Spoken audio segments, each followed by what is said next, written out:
क्रीडा आणि मनोरंजन क्रीडा या नावाने मनोरंजनाचा परवाना घेऊन एक्का बादशाह नावाचा जुगार अड्डा भरून पैशांचा खेळ खेळणाऱ्या या 15 नागरिकांना रंगेहात पकडण्यात आलेला आहे। अमरावती शहर पोलिसांनी ही कारवाई केली आहे। त्यांच्याकडून एकूण 60,000 रुपये नगदी जप्त करण्यात आले आहेत। अमरावतीच्या प्रशांत नगरमध्ये ही कारवाई करण्यात आलेली आहे।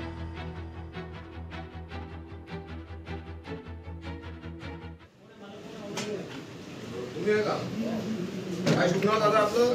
रमेश गावडे। रमेश भाऊ गावडे। बर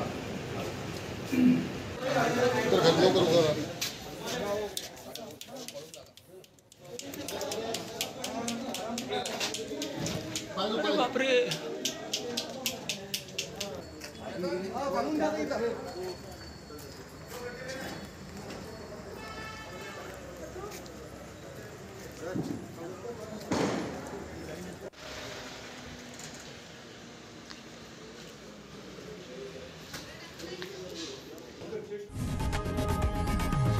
लोकशाही मराठी ऐका, पहा, जागरूक रहा।